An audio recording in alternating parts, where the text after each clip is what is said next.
Une bonne journée à tous et surtout bon dimanche. Aujourd'hui, on est dimanche le 16 février de l'an 2025.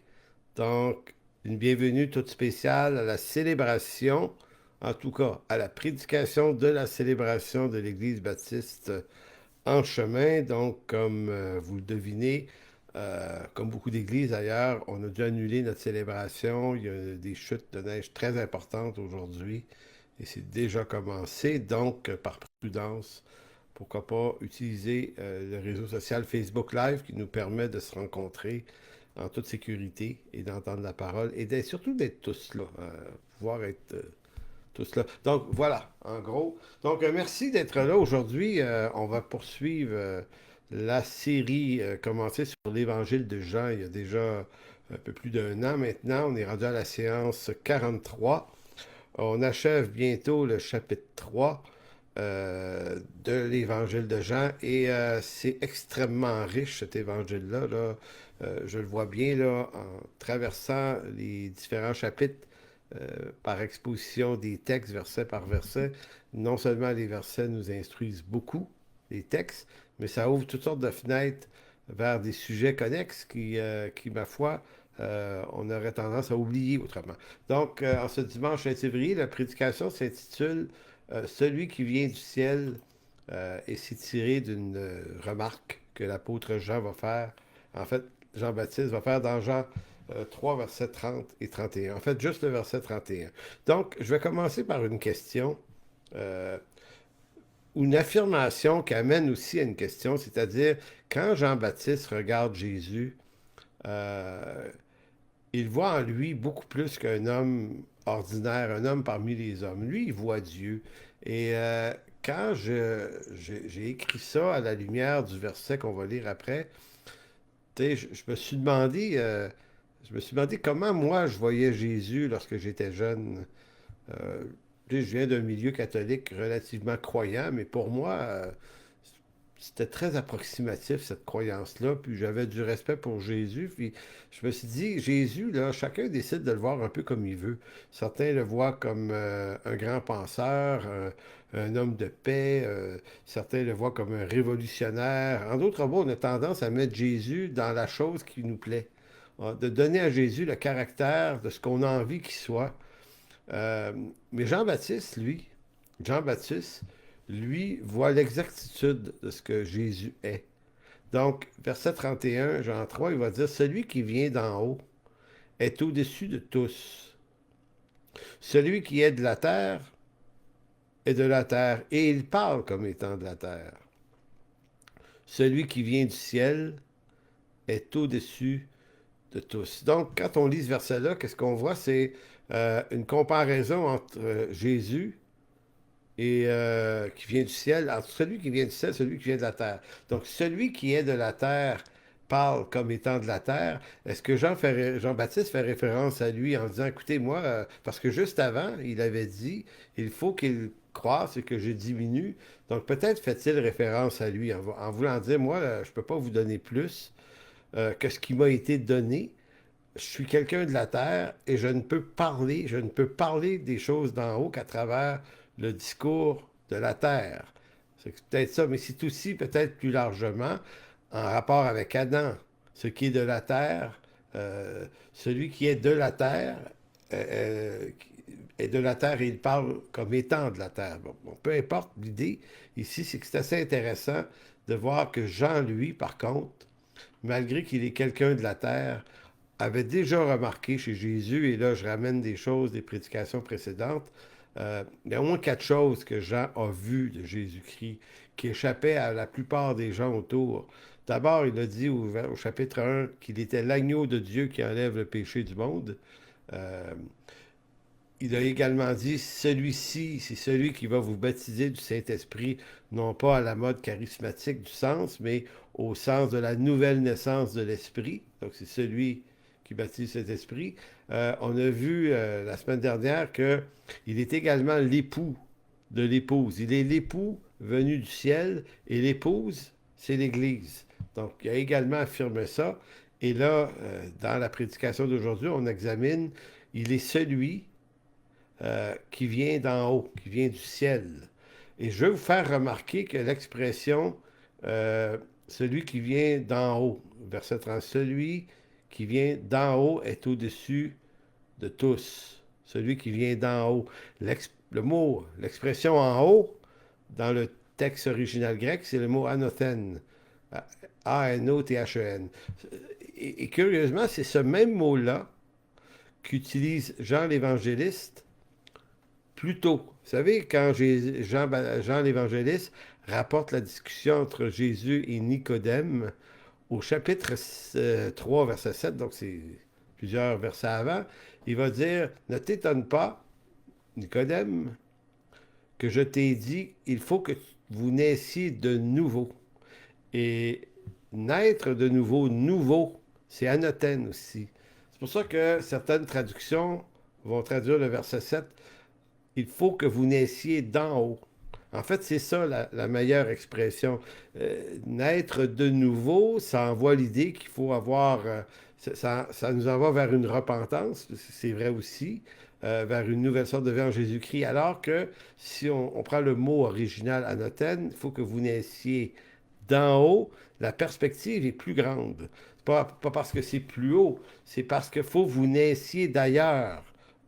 Vous êtes né d'ici, sur la terre, maintenant vous devez naître d'en haut. Et donc, ça nous envoie à une nouvelle sorte de vie. Pourquoi? Parce que l'homme de la terre peut être un homme bon, honnête, instruit, il peut être comme Nicodème. Nicodème, un grand monsieur, un homme droit, un homme qui semble être honnête, un homme qui cherche. Donc, un homme peut être tout ça. Il peut être un humain remarquable, peut être courageux, capable de tous les sacrifices pour une cause noble. Vous savez, on est des pécheurs, mais à la fois, on est capable, dans cette humanité, de grandes choses. Il y a des hommes, des femmes qui sont altruistes, qui sont généreux, qui sont disponibles. Être pécheur ne signifie pas qu'on est tous des idiots, des emmerdeurs, qui se font plaisir qu'en faisant le mal. C'est pas ça. Être un pécheur, c'est être contaminé par une condition pécheresse qui nous mène à la perdition. Mais dans cette réalité humaine, on peut être une personne remarquable aussi.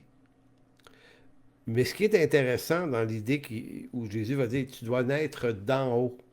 En d'autres mots, c'est que même si une personne avait dans sa vie le témoignage le plus noble, le plus remarquable, le plus élevé de la qualité d'un humain, c'est comme si Jean-Baptiste disait, ben, tant que tu es quelqu'un de la terre, ben, tout ce que tu as fait de bon va rester ou va terminer oublié dans la poussière de la terre. C'est quand même terrible. Donc, ça suffit pas d'être une bonne personne, ça suffit pas d'être la meilleure version de soi-même. Ça, et notre regard sur les gens autour de nous ne doit pas être trompé. C'est pas parce que les personnes autour de nous sont des excellentes et bonnes personnes, parce qu'on va entendre ça, on va dire, ouais, il y a quelques sentiments religieux, il doit être sauvé, il est tellement fin, tellement bon, tellement généreux, tellement... Mais ça sauve pas être bon, fin et généreux. Ça ne sauve pas. Ce qui sauve, c'est Jésus-Christ. C'est Jésus-Christ. C'est ça. Donc, ce qui différencie le christianisme de toutes les autres grandes religions du monde, et dans la description que Jean-Baptiste fait de lui, c'est celui qui est au-dessus de tous. Donc, celui qui est au-dessus de tous, qu'est-ce qu'il a fait, lui? Il est venu habiter cette terre afin qu'un jour, nous, les hommes, puissions habiter le ciel en sa présence.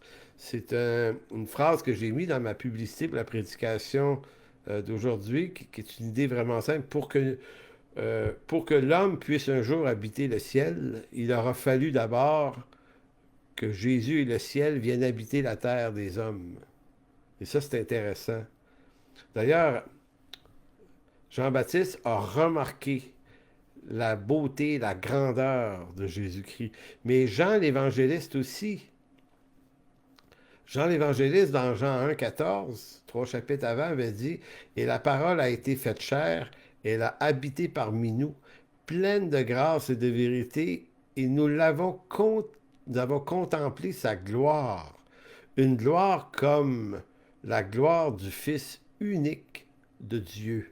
Maintenant, quand Jean décrit Jésus, il ne décrit pas Jésus, un Jésus plus blanc que blanc avec des lumières en halo autour de lui. Tu sais, des fois, l'imagerie catholique nous renvoie à toujours des personnages surbrillants. Euh, non, la gloire se remarquait pas de cette façon-là nécessairement. C'est une gloire que seuls ceux qui lui appartiennent vont remarquer, mais c'est pas une gloire rayonnante qui frappe les regards. D'ailleurs, Ésaïe 53 l'avait dit. Il va avoir rien de particulier pour attirer nos regards. On va même faire de lui aucun cas. Il va être humble et sans apparence. Mais ceux qui l'ont rencontré, ceux qui l'ont connu, ceux à qui le Seigneur se fait découvrir comme étant le Seigneur Dieu, eux peuvent avoir ce témoignage-là.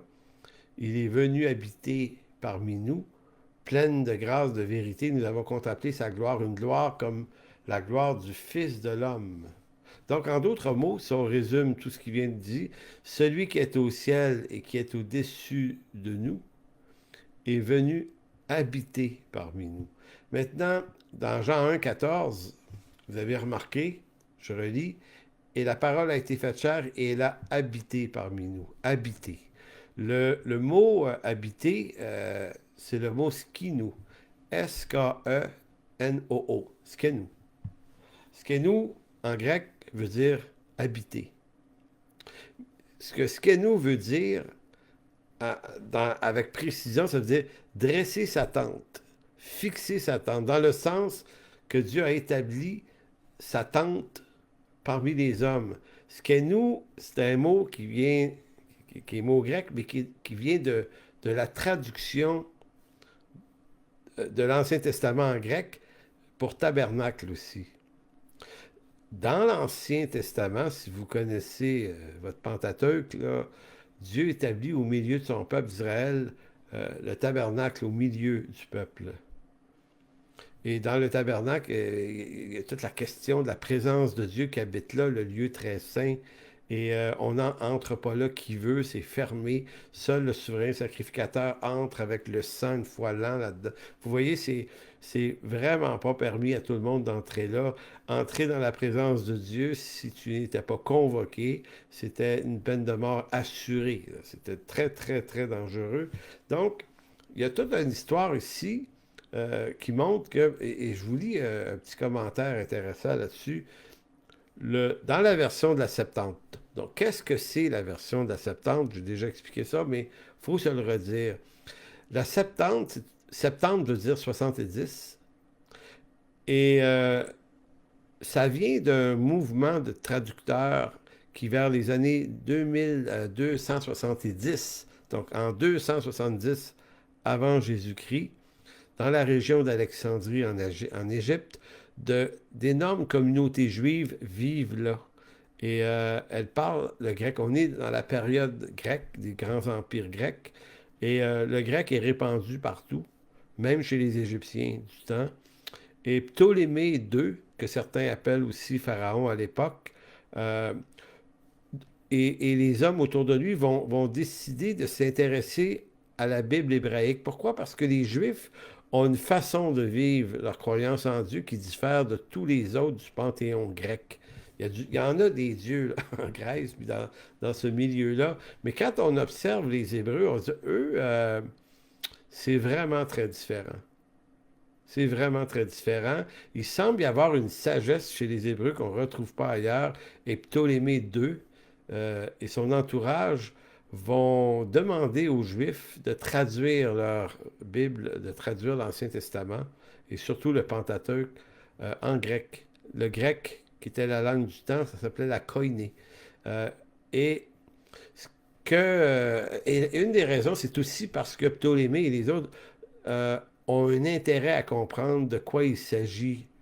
C'est quoi les religions des gens qu'ils ont conquis, ces gens-là? Comment peut-être qu'on redoute des choses aussi. Fait qu'on se dit, on veut savoir de quoi ça parle, ce livre-là. Vous allez nous traduire ça en grec. Et, euh, et Israël déporte 72 traducteurs hébreux, des Juifs spécialistes de la Bible, de l'Ancien Testament, qui vont traduire la Bible de l'hébreu au grec vers 270 avant Jésus-Christ. Et cette version-là devient ce qu'on appelle la version de la Septante. C'est important de comprendre cette nuance parce que le mot tabernacle dans l'hébreu, Mishkan, Mishkan c'est le mot hébreu pour tabernacle, devient dans la version septembre skenos. Skenos. Donc, c'est le verbe voyons, que Jean utilise ici. Donc, quand il dit la parole a été faite chair et elle a habité parmi nous, nous, en français, ça nous dit, ben, il est juste venu puis il était là. Sauf que la portée du mot habiter nous amène plus loin. C'est Dieu a tabernaclé avec nous. Donc, il reprend l'image du tabernacle en voulant dire, maintenant, c'est plus nous qui allons vers le tabernacle à travers un grand souverain sacrificateur euh, en Israël selon l'ordre aaronique. Non, non. Maintenant, c'est le grand souverain sacrificateur qui s'appelle Jésus qui, lui, vient habiter, amène son tabernacle, le vrai, qui est lui, parmi nous. Donc, ça a une richesse énormément plus grande, si vous comprenez l'idée. Donc, et tous les dérivés linguistiques, et là, je vous en passe, on pourrait lire des paragraphes là-dessus. C'est pour ça que dans les écrits juifs anciens, Skinu ou Naskan, ou Mishkan, pardon, finit par devenir Shekinah. La fameuse expression qu'on connaît un peu en français, la gloire Shekinah, qui décrit la puissance divine de la manifestation de la gloire de Dieu. Dans l'Ancien Testament, le tabernacle était le lieu où Dieu révélait sa présence au peuple d'Israël une fois de temps en temps, assez rarement, mais soit par une colonne de feu ou des colonnes de nuée, on a ça dans l'Exode. Puis on a ça à différents moments de l'histoire d'Israël. Quand Dieu veut rétablir les choses, il va y avoir une manifestation tangible et puissante où tous ceux qui sont présents se disent, OK, Dieu était ici, et on va appeler ça dans le monde hébreu la gloire Shekinah. Le mot Shekinah, dit-on, n'est pas lui-même dans l'Écriture. C'est une explication qu'on se fait des différents mots hébreux et devenu grec en l'an 270 avant Jésus-Christ. Donc, c'est intéressant de comprendre ça parce que ce qui change entre l'ancienne alliance mosaïque et la nouvelle alliance, c'est l'endroit où se situe Dieu dans l'affaire. Dans l'Ancien Testament, il habite une tente faite de main d'homme. Dans la nouvelle alliance, il vient habiter la tente que nous sommes. Il vient établir son tabernacle au milieu des hommes. L'apôtre Paul dira dans Éphésiens 2, 22, « Vous êtes aussi édifiés pour être une habitation de Dieu en esprit. » Donc, nous sommes, le corps de Christ, l'Église, l'habitation de Dieu en esprit. C'est énorme, là. C'est énorme comme situation. C'est des fois, quand on se met à réfléchir à ça, il ne pourrait venir sur nos lèvres que des actions de grâce, parce que pour obtenir un tel privilège, nous n'avons rien fait. Rien fait sinon que d'être des pécheurs, condamnés à mort, mais graciés. Graciés de telle sorte qu'on est élevé dans une condition pour laquelle on n'a pas prié pour l'obtenir, on n'a pas obtenu ça par notre piété, ni même par notre saine libre volonté. C'est quelque chose qui nous a été acquis par la grâce de Dieu. Maintenant, ce qui amène une petite attention, j'ai vu passer à quelques reprises l'idée qu'on pouvait s'organiser dans nos églises des soirées Shekinah. Je ne sais pas si vous avez déjà entendu ça. Venez vivre samedi soir la gloire Shekinah avec nous. Écoutez, il y a une absurdité dans ça, et ça pour deux raisons. Proposer d'avance un événement où on prétend que la gloire Shekinah va descendre, c'est une supercherie qui contredit la saine doctrine du Nouveau Testament. Pourquoi? Parce que la gloire Shekinah ne viendra plus jamais de la manière dont elle venait dans l'Ancien Testament. Non, elle ne le peut pas parce que nous sommes déjà ce tabernacle. Nous sommes déjà actifs dans cette présence. Vous ne pouvez pas faire venir le Saint-Esprit particulier. Vous ne pouvez pas faire venir Jésus plus une soirée qu'une autre. Pourquoi? Parce qu'il habite déjà en vous. Je ne sais pas si vous voyez l'espèce de truc, l'équation qui ne marche pas. S'il habite déjà dans nos cœurs, si nous sommes déjà une habitation de Dieu par l'Esprit, écoutez, ne peut pas faire venir. Donc, il y a un vide théologique énorme chez beaucoup de chrétiens aujourd'hui. Et vous savez, c'est ça qui fait en sorte qu'on peut vous tromper facilement. Par négligence de vous donner une bonne théologie, ben, certains vont exploiter votre ignorance puis vous inviter dans toutes sortes de trucs qui sont faux. Qui sont faux. Maintenant, je sais qu'on est capable. On est capable de s'inventer une soirée, de disposer les circonstances de la soirée à travers une musique, à travers une émotion, à travers des prédicateurs capables de susciter l'émotion et de bâtir l'émotion pour se laisser croire que c'est vraiment passé quelque chose. En vérité, euh, à quel fruit on reconnaît que c'est passé quelque chose ou non, ben, ça serait des fruits de repentance parce que quand il y a eu la gloire chez Kina, c'est pas des cantiques qu'on a chantés. C'est la crainte de l'Éternel énorme qui envahit tous ceux qui sont là. Maintenant, je ne dis pas qu'à travers l'histoire de l'Église, Dieu n'a pas fait de telles manifestations. Possible. Il y a eu des grands réveils aussi. Il y a des moments où ceux qui ont été témoins de ces réveils-là ont témoigné. Là. On dit, hey, il s'est passé de quoi? Mais les vrais moments où c'est arrivé, c'est un climat de repentance et de crainte de l'Éternel à très haut niveau qui déclenche des millions de conversions dans certains cas. Alors nous, ce qu'on voit des fois, c'est juste une grosse semaine d'excitation, puis on pense qu'il y a vraiment quelque chose, puis il s'ensuit rien. Ça veut dire que, je ne dis pas qu'il s'est passé des mauvaises choses, je dis juste qu'on a tendance, à cause des médias sociaux, à faire une hyper-amplification de phénomènes qui ne sont pas vraiment là. Je reviens sur une autre idée maintenant. Malgré le péché, et moi c'est l'affaire qui me visite le plus en ce moment, malgré nos péchés, notre résistance, notre rébellion, malgré le fait que on n'a fait de lui aucun cas, comme disait la prophétie d'Ésaïe 53, pas juste les Juifs qui ont fait de lui aucun cas, vous et moi, on a fait de lui aucun cas. Euh, il est écrit que les siens ne l'ont point reçu, mais néanmoins, il est quand même venu. Puis moi, c'est comme une réalité nouvelle, c'est comme une idée neuve. Bon, je sais bien qu'il est venu, j'apprends pas ça cette année, mais le fait de me dire, il est venu alors que on veut rien savoir de lui, on est en rébellion, et pire, on va le crucifier.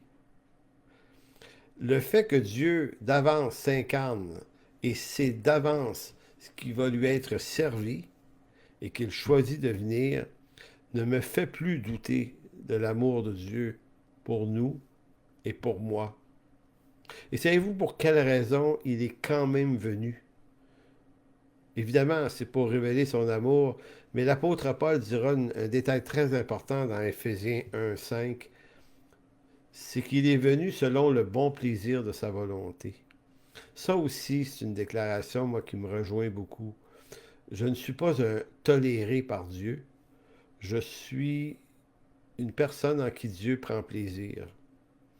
Ça n'a même pas rapport à savoir si moi je prends plaisir en moi-même ou pas. C'est pas moi qui décide qui prend plaisir en quoi. Dieu a choisi, a décidé de m'aimer et de prendre plaisir en moi, puis il a décidé de faire la même chose pour toi. Peu importe ta situation, là, peu importe ça va-tu bien, va-tu mal, j'angoisse pas, j'ai des doutes, j'ai pas de doutes, je suis très pécheur, je suis pas si pécheur que ça. C'est pas ça la question. La question, c'est qu'est-ce que lui a choisi de faire, Dieu, et ça, c'est vraiment une grande bénédiction. Je vais vous faire tourner dans Apocalypse chapitre 7. On parle de la gloire Shekinah. Dieu est venu habiter. Maintenant, il a installé son tabernacle. Nous sommes devenus le temple de Dieu. C'est tout ça là, qui est vrai ici. Maintenant, Jean, l'apôtre, l'évangéliste, nous projette dans l'avenir. Apocalypse 7, 9 à 12. Commençons par lire ça. Vous allez voir, on va se projeter de ce qu'on est maintenant. Bon, commençons par ce que Jésus a fait il y a 2000 ans, il l'a fait, c'est réglé. Maintenant, ce que ça a fait en nous, c'est ce qu'on est en train de se dire à matin. On est là, dans nos forces, nos faiblesses, nos capacités, nos incapacités. Maintenant, projetons-nous dans l'avenir. Apocalypse 7, 9. Après cela, je regardais et voici, il y avait une grande foule que personne ne pouvait compter. De de toute tribu, de tout peuple et de toute langue. Ils se tenaient devant le trône et devant l'agneau revêtus de robes blanches et des palmes dans leurs mains, et ils criaient d'une voix forte en disant, le salut est à notre Dieu qui est assis sur le trône et à l'agneau. Et tous les anges se tenaient autour du trône et des vieillards et des quatre êtres vivants. Ils se prosternaient sur leurs faces devant le trône. Ils adoraient Dieu en disant, Amen. La louange, la gloire, la sagesse, l'action de grâce, l'honneur, la puissance et la force soient à notre Dieu au siècle des siècles. Ça, là, ce que vous venez de voir là, ce qu'on vient de voir comme description, puis quand on lit ce texte-là, je ne sais pas si vous êtes comme moi, mais on dirait qu'il y a un imaginaire qui se bâtit dans ma tête. On dirait que j'essaie de figurer ça, j'essaie même pas ça se passe, et je me dis, voilà la réponse que nous aurons un jour. Parce qu'aujourd'hui, la réponse de l'action de grâce, on l'a, mais il faut y réfléchir. Des fois, il y a des situations qui spontanément nous amènent là, évidemment. Mais sinon, il faut dire, OK, on va aller rendre grâce. Ben oui, il nous a sauvés. C'est une mécanique, c'est une décision dans bien des cas.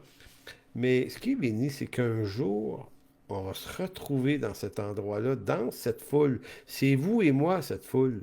Ben oui, c'est nous autres. Tu sais, vous appartenez vous êtes de toute nation, de toute tribu, de tout peuple, de toute langue. Donc, c'est tout le monde, tous ceux qui appartiennent au Seigneur vont être là. Et un jour, on va vraiment voir le point. La grâce de notre salut, malgré la méchanceté, la folie, la rébellion, il est venu quand même. Et parce qu'il est venu, voilà, on se retrouve dans cet endroit-là là, que je ne peux pas vous décrire, là, une grande foule. Qui sont la grande foule? Si je continue la lecture au verset 13, Apocalypse 7, il est écrit, et l'un des vieillards prit la parole et me dit, ceux qui sont revêtus de robes blanches, qui sont-ils et d'où sont-ils venus? C'est qui ce monde-là? Je viens de vous dire que c'est nous. Mais la question est posée. Verset 14, je lui dis, mon Seigneur, tu le sais.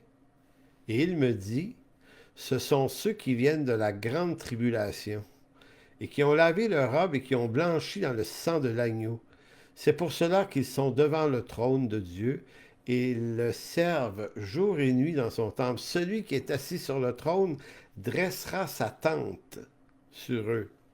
Sa tente, son tabernacle, skinou, c'est le même mot encore. Skinou, Shekinah, on est dans toute la parenté des idées ici.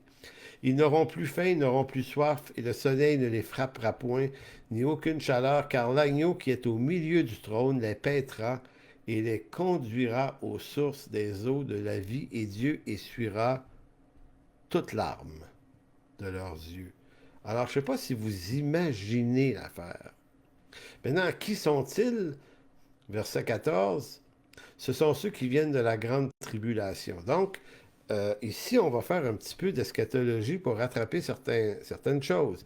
Ceux qui viennent de la grande tribulation, certains, notamment chez les prémiles, vont interpréter ce texte en disant que la foule ici inclut seulement les saints qui auraient traversé une période de grande tribulation, c'est-à-dire une période de 7 années, qui est dans leur conception vue comme une période toujours pas arrivée, durant laquelle ceux qui se... En d'autres mots, il y aurait l'enlèvement de l'Église, et ensuite il y aurait des années de tribulation, il y aurait beaucoup de conversions durant cette grande tribulation-là, et ceux qui seraient sauvés, mouvement de repentance, c'est eux qui forment la foule de Apocalypse 7. Mais ça ne fonctionne pas. Cette interprétation-là, auquel j'ai adhéré longtemps, ne fonctionne pas parce que le chapitre 7, quand ça décrit, il parle vraiment de ceux qui appartiennent à tout peuple. Euh, je retourne ça, encore une fois, toute nation, toute tribu, tout peuple, de toute langue. En d'autres mots, le texte laisse beaucoup plus entendre qu'il s'agit de tous ceux qui sont devenus une habitation de Dieu par l'Esprit. Pourquoi il y aurait une célébration particulière juste pour des personnes qui se seraient converties dans une courte période de 7 ans, ou serait célébrée la grâce de tous les autres pendant les 2000 ans avant? Il y a vraiment quelque chose. Donc, c'est pour ça que je vous dis que ça ne marche pas. Ce n'est pas... ce n'est pas... Bon. Mais ce n'est pas ce que ce texte dit, en fait. Là, je me reprends. Ce texte ne dit pas, quand il utilise l'expression grande tribulation, ne fait pas référence à une période de 7 ans. C'est dans le livre de l'Apocalypse, et si vous allez au chapitre 1, verset 9 du livre de l'Apocalypse, on va se rendre compte, Jean va nous donner la clé de comment comprendre qu'est-ce que la grande tribulation. Il va dire, moi, Jean, votre frère qui est part avec vous à la tribulation et au royaume et à la persévérance de Jésus, j'étais dans l'île de Patmos. En réalité, l'expression grande tribulation est galvaudée beaucoup dans certains milieux. La tribulation, la période de tribulation est une période qui inclut toute l'histoire de l'Église de Jésus-Christ. Les 7 églises de l'Apocalypse, au chapitre 2 et 3, faisaient partie de la tribulation. Appelez-la la grande tribulation ou la tribulation, c'est la même chose. Donc, ils étaient persécutés. Jean était persécuté. Les églises au premier siècle ont été persécutées à travers l'histoire des 2000 dernières années. L'Église est une institution persécutée. Je sais qu'aujourd'hui, là, on essaie de se protéger par toutes sortes de règles, de lois pour ne pas l'être, mais la réalité de l'Église, c'est une Église qui va être persécutée à travers toute l'histoire. C'est pour ça que Jean affirme que tous les saints désormais habitent le tabernacle. Donc c'est pour ça qu'il va dire celui qui est assis sur son trône dresse sa tente, son tabernacle sur eux. Ça laisse vraiment entendre qu'on appartient tous à ce tabernacle. Et si ce tabernacle, un jour rassemblé devant lui, est en adoration devant lui, il n'y a aucune raison de penser que ce serait un petit peuple de privilégiés qui avait vécu une période de tribulation particulière. Ils ne seraient pas assez nombreux pour composer une si grande foule, puisque la plus grande des foules, c'est celle qui va couvrir les 2000 ans de l'histoire de l'Église. Et c'est eux qui vont être en train de vivre ça.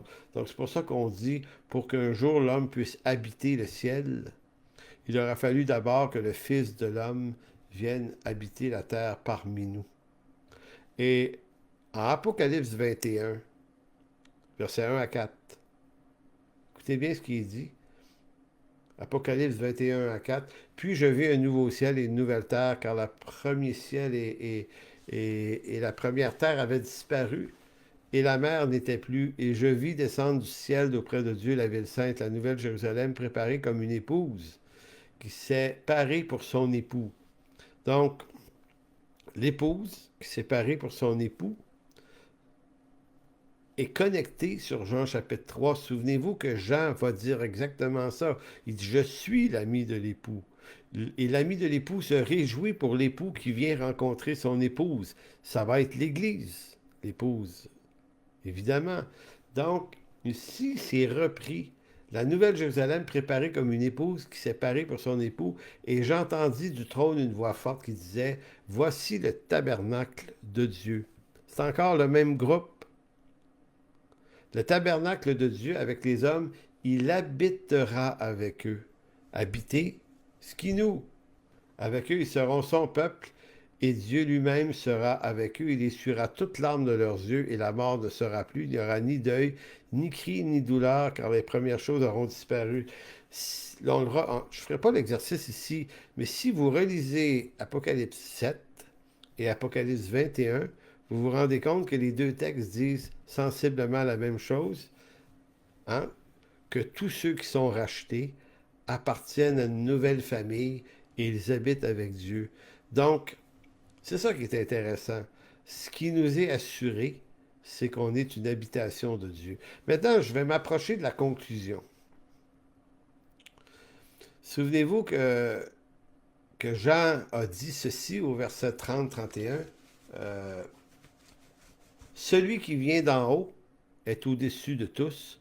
Celui qui est de la terre est de la terre, et il parle comme étant de la terre. Celui qui vient du ciel est au-dessus de tous. C'est pas marqué T-O-U-T dans votre traduction, mais probablement tous. Ici, les spécialistes du Nouveau Testament, dont M. Carson notamment dans son ouvrage, euh, font, si on veut, de la recherche sur le mot tous qui, dans le grec, aurait pu être traduit par T-O-U-T aussi. Donc, le mot tous au milieu de la phrase peut référer à tous les hommes, mais plusieurs pensent plutôt que le mot serait mieux traduit en disant est au-dessus de tout, dans le sens qu'il est au-dessus de tout ce qui existe et non pas au-dessus de tous les hommes ici. Ce qui nous amène vraiment à vraiment bien saisir le sens du texte. Ce que Jean essaie de dire, Jean-Baptiste essaie de dire, ce que Jean, l'évangéliste, avait dit au chapitre 1, verset 14, c'est l'énormité et la grandeur de celui qui est venu. C'est pas pour rien que Jean-Baptiste va dire, écoutez, il faut qu'il croise, il faut que je diminue. Je veux dire, c'est comme si Jean est pleinement conscient que celui qui l'a baptisé d'eau, hein, c'est le Fils de Dieu au milieu de nous. C'est celui qui devait venir, c'est celui qui baptise le Saint-Esprit, c'est celui qui enlève le péché du monde, c'est l'époux qui va marier l'épouse. Il est au-dessus de tout. Il est habité par une magnificence qui dépasse tout. Et quelquefois, ça vaut la peine d'aller réfléchir sur des textes. Il y en a plein dans le Nouveau Testament, mais il y en a un fameux, et je vais conclure avec le psaume 8, versets 2 à 5, parce qu'au fond, ça amène la question suivante. Qui est celui qui est venu parmi nous? Qui est celui qui est venu parmi nous? En réalité, c'est l'être le plus immense au-delà de la création. C'est Dieu en personne qui s'est déplacé pour venir ici. Et si Dieu, dans sa grâce, vous a donné des yeux pour le voir et des oreilles pour l'entendre, dites-vous que c'est une grâce particulière. Maintenant, vous pouvez vous perdre dans l'immensité des questions, à savoir pourquoi il ne s'est pas révélé à des gens dans vos familles, à des amis, à vos voisins. Pourquoi? Parce que c'est là qu'on peut se corrompre, là. Plutôt que d'être en train de rester centré sur le fait qu'il m'a accordé cette grâce, on finit par la contaminer avec des questions qui nous embrouillent l'esprit. C'est vrai que c'est inquiétant de savoir que des gens ne seront pas sauvés. C'est vrai. C'est vrai que c'est inquiétant, c'est à la fois terrifiant. Mais il faut faire attention de ne pas se laisser embrouiller par les multiples questions que ça amène. Parce que Dieu nous a fait grâce. Le reste, ça ne nous appartient pas nécessairement. Donc, psaume 8, verset 2, Éternel notre Seigneur, que ton nom est magnifique sur toute la terre. Ta majesté s'élève au-dessus des cieux. Par la bouche des enfants, et ceux qui sont à la mamelle, tu as fondé ta gloire pour confondre tes adversaires, pour imposer silence à l'ennemi et aux vindicatifs. Quand je contemple les cieux, l'ouvrage de tes mains, la lune et les étoiles que tu as créées, qu'est-ce que l'homme pour que tu te souviennes de lui? Faut juste arrêter ici. Quand Jean dit, là, il est venu habiter parmi nous, il y a comme un écho à ce texte-là. Qu'est-ce que l'homme pour que tu te souviennes de lui? Vous pourriez, juste pour le plaisir de l'instant, qu'est-ce que moi, là, qu'est-ce que Réal pour que tu te souviennes de lui? Mettez votre nom, là. Dites-le, là. Dites votre nom dans la phrase.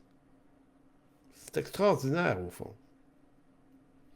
Donc, qu'est-ce que l'homme pour que tu te souviennes de lui et le Fils de l'homme pour que tu prennes garde à lui?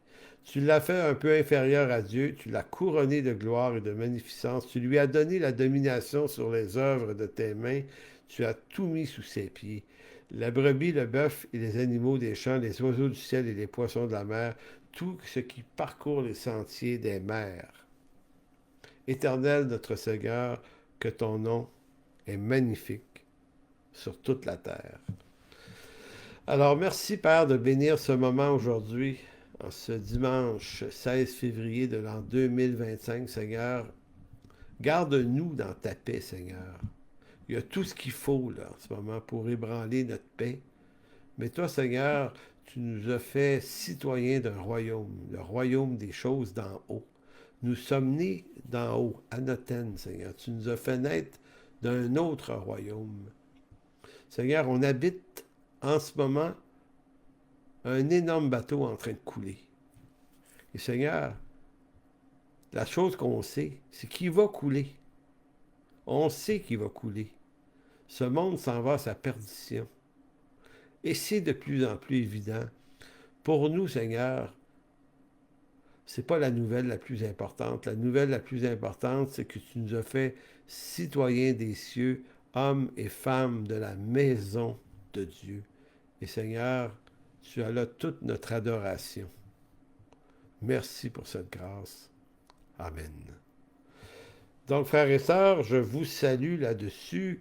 On espère se revoir en présentiel dimanche le 23 février à l'église à Montréal. Ce sera là-bas notre dernière célébration, puisqu'à partir du 2 mars, nous nous réunirons dans un nouveau lieu à Laval, Laval-des-Rapides, au 123 boulevard Cartier, à midi. Donc, ça va être une nouvelle réalité pour nous. Si vous avez envie de nous visiter, quand on sera là, vous serez les bienvenus. D'ici là, portez-vous bien tout le monde. Bye bye.